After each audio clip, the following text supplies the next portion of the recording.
May 9th. My dearest Lucy, forgive my long delay in writing, but I have been simply overwhelmed with work. The life of an assistant schoolmistress is sometimes trying. I am longing to be with you and by the sea, where we can talk together freely and build our castles in the air. I've been working very hard lately because I want to keep up with Jonathan's studies, and I have been practicing shorthand very assiduously. What's wrong? Oh, when we are married, I shall be able to be useful to Jonathan, and if I can stenograph well enough, I can take down what he wants to say in this way and write it out for him on a typewriter, at which I am also practicing very hard. He and I sometimes write letters in shorthand, and he is keeping a stenographic journal of his travels abroad. When I am with you, I shall keep a diary in the same way. I don't mean one of those 2 pages to the week with Sundays squeezed in a corner diaries, but a sort of journal which I can write in whenever I feel inclined. I do not suppose there will be much of interest to other people, but it is not intended for them. I may show it to Jonathan some day if there is in it anything worth sharing, but it is really an exercise book. I shall try to do what I see lady journalists do, interviewing and writing descriptions and trying to remember conversations. I am told that, with a little practice, one can remember all that goes on, or that one hears said during a day. However, we shall see. I shall tell you all my little plans when we meet. I have just had a few hurried lines from Jonathan from Transylvania. He is well and will be returning in about a week. I am longing to hear all his news. It must be so nice to see strange countries. I wonder if Jonathan and I, shall ever see them together. There is the 10 o'clock bell ringing. Goodbye, your loving Mina. Tell me all the news when you write. You have not told me anything for a long time. I hear rumors, and especially of a tall, handsome, curly-haired man. Letter, Lucy Westenra to Mina Murray. 17th Chatham Street, Wednesday. My dearest Mina, you must say you tax me very unfairly with being a bad correspondent. I write to you twice since we parted, and your last letter was only your second. Besides, I have nothing to tell you. There is really nothing to interest you. Town is very pleasant just now, and we do a good deal of picture galleries, and for walks and rides in the park. As to the tall curly-haired man, I suppose it was the one who was with me at the last pop. Someone has evidently been telling tales. That was Mr. Holmwood. He often comes to see us, and he and mamma get on very well together. They have so many things to talk about in common. We met some time ago a man that would just do for you if you were not already engaged to Jonathan. He is an excellent party, being handsome, well off, and of good birth. He is a doctor and really clever. Just fancy. He is only 29, and he has an immense lunatic asylum all under his own care. Mr. Holmwood introduced me to him, and he called here to see us, and often comes now. I think he is one of the most resolute men I ever saw, and yet the most calm. He seems absolutely imperturbable. I can fancy what a wonderful power he must have over his patients. He has a curious habit of looking one straight in the face, as if trying to read one's thoughts. He tries this on very much with me, but I flatter myself he has got a tough nut to crack. I do know that from my glass. Do you ever try to read your own face? I do, and I can tell you it's not a bad study, and gives you more trouble than you can well fancy if you've never tried it. He says that I afford him a curious psychological study, and I humbly think I do. I do not, as you know, take sufficient interest in dress to be able to describe the new fashions. Dress is a bore. That is slang again, but never mind. Arthur says that every day. There, it is all out. Mina, we have told all our secrets to each other since we were children. We have slept together and eaten together and laughed and cried together, and now, though I have spoken, I would like to speak more. Oh, Mina, couldn't you guess? I love him. I am blushing as I write, for although I think he loves me, he has not told me so in words. But oh, Mina, I love him, I love him, I love him. There, that does me good. I wish I were with you, dear, sitting by the fire undressing, as we used to sit, and I would try to tell you what I feel. I do not know how I am writing this even to you. I am afraid to stop, or I should tear up the letter, and I don't want to stop, for I do so want to tell you all. Let me hear from you at once, and tell me all that you think about it. Mina, I must stop. Good night. Bless me in your prayers, and Mina, pray for my happiness. Lucy. P.S. I need not tell you this is a secret. Good night again, L. Letter, Lucy Westenra to Mina Murray, May 24th. My dearest Mina, thanks and thanks and thanks again for your sweet letter. It was so nice to be able to tell you and to have your sympathy. My dear, it never rains but it pours. How true the old proverbs are. Here am I, who shall be 20 in September, and yet I have never had a proposal till today, not a real proposal. And today I have had 3. Just fancy, 3 proposals in one day. Isn't it awful? I feel sorry, really and truly sorry, for 2 of the poor fellows. Oh, Mina, I am so happy that I don't know what to do with myself. And 3 proposals! But for goodness sake, don't tell any of the girls, or they would be getting all sorts of extravagant ideas and imagining themselves injured and slighted, if in their very first day at home they did not get 6 at least. Some girls are so vain. You and I, Mina dear, who are engaged and are going to settle down soon soberly into old married women, can despise vanity.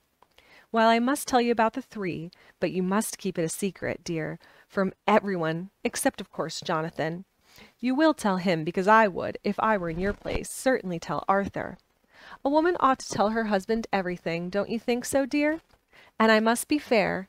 Men like women, certainly their wives, to be quite as fair as they are, and women, I am afraid, are not always quite as fair as they should be. Well, my dear, number 1 came just before lunch. I told you of him, Dr. John Seward, the lunatic asylum man, with the strong jaw and the good forehead. He was very cool outwardly, but was nervous all the same. He had evidently been schooling himself as to all sorts of little things, and remembered them, but he almost managed to sit down on his silk hat, which men don't generally do when they are cool.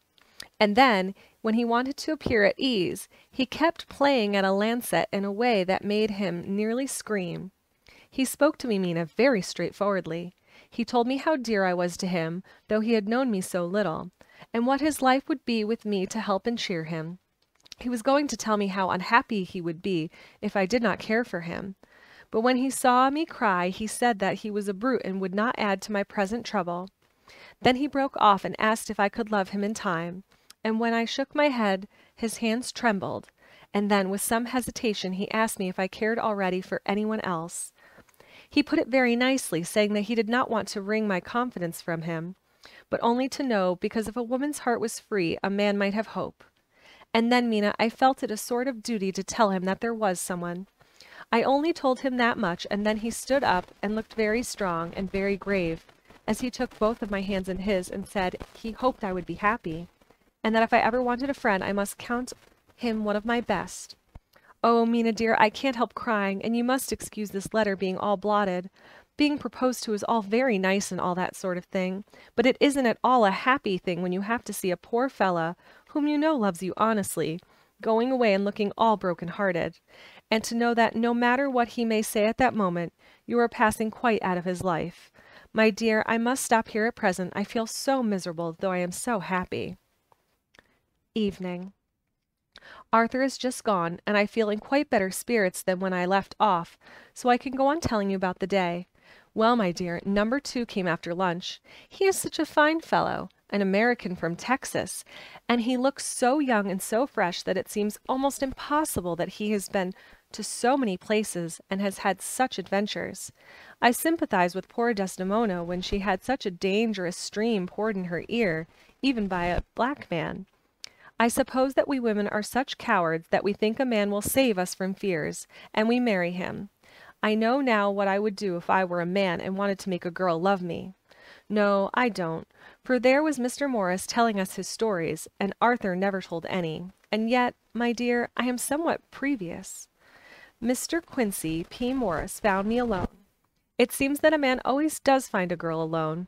No, he doesn't, for Arthur tried twice to make a chance, and I helping him all I could. I am not ashamed to say it now. I must tell you beforehand that Mr. Morris doesn't always speak slang. That is to say, he never does so to strangers or before them, but he is really well educated and has exquisite manners.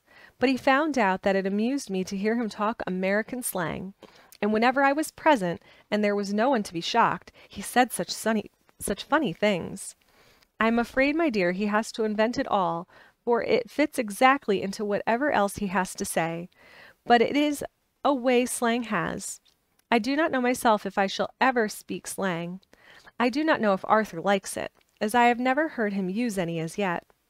Well, Mr. Morris sat down beside me and looked as happy and jolly as he could, but I could see all the same that he was very nervous.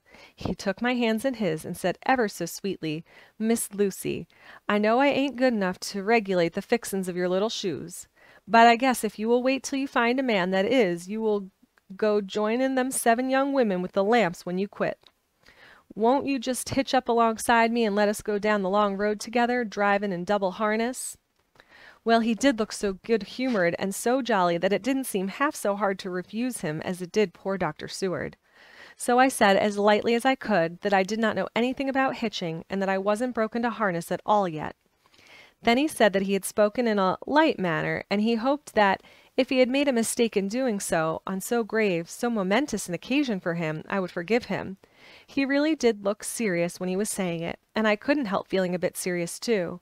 I know, Mina, you will think me a horrid flirt. Though I couldn't help feeling a sort of exultation that he was number 2 in one day. And then, my dear, before I could say a word, he began pouring out a perfect torrent of love-making, laying his very heart and soul at my feet. He looked so earnest over it that I shall never again think that a man must be playful always and never earnest, because he is merry at times. I suppose he saw something in my face which checked him, for he suddenly stopped and said with a sort of manly fervor that I could have loved him for if I had been free. Lucy, you are an honest-hearted girl, I know. I should not be here speaking to you as I am now, if I did not believe you clean gripped right through to the very depths of your soul. Tell me, like one good fellow to another, is there anyone else that you care for? And if there is, I'll never trouble you a hair's breadth about it, but will be, if you will let me, a very faithful friend. My dear Mina, why are men so noble when we women are so little worthy of them? Here I was almost making fun of this great-hearted true gentleman. I burst into tears, I'm afraid, my dear. You will think this a very sloppy letter in more ways than one. But I really very felt badly. Why can't they let a girl marry 3 men, or as many as want her, and save all this trouble? But this is heresy, and I must not say it.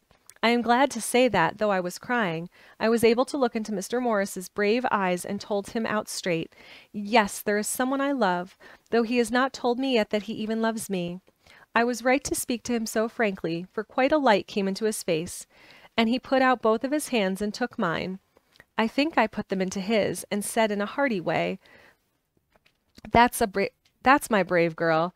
It's better worth being late for a chance of winning you than being in time for any other girl in the world. Don't cry, my dear. If it's for me, I am a hard nut to crack, and I take it standing up. If that other fellow doesn't know his happiness, well, he'd better look for it soon, and he'll have to deal with me. Little girl, your honesty and pluck have made me a friend, and that's a rarer than a lover. It's more unselfish, anyhow. My dear, I'm going to have a pretty lonely walk between this and Kingdom Come. Won't you give me one kiss? It'll be something to keep off the darkness now and then.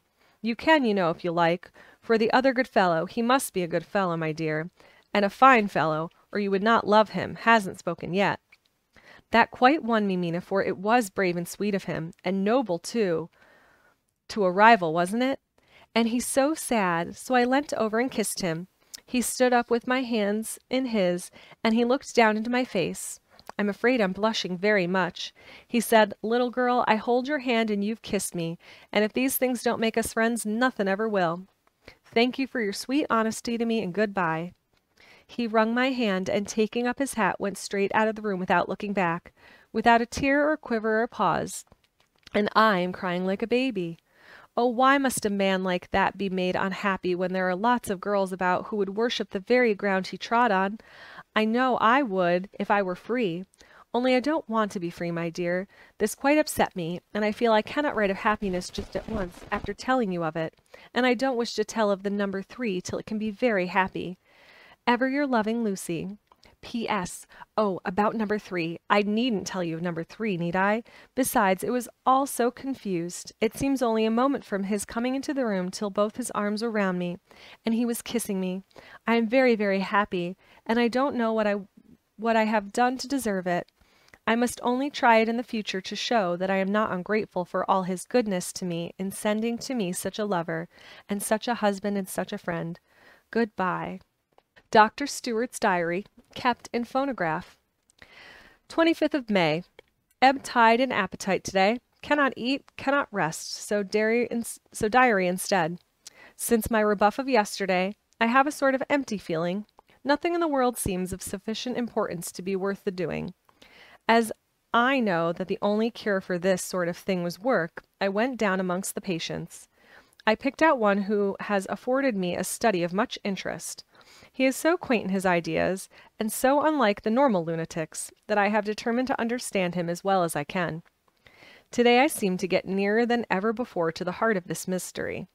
I questioned him more fully than I had ever done, with a view of making myself master of the facts of his hallucination.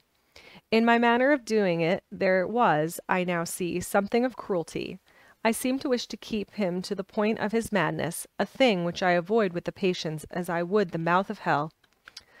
Memo. Under what circumstances would I not avoid the pit of hell? Omnia Romae venalia sunt. Hell has its price. Verb. Sap. If there be anything behind this instinct, it will be valuable to trace it afterwards accurately, so I had better commence to do so, therefore. R. M. Renfield, Etat, 59. Sanguine temperament, great physical strength, morbidly excitable, periods of gloom ending in some fixed idea which I cannot make out.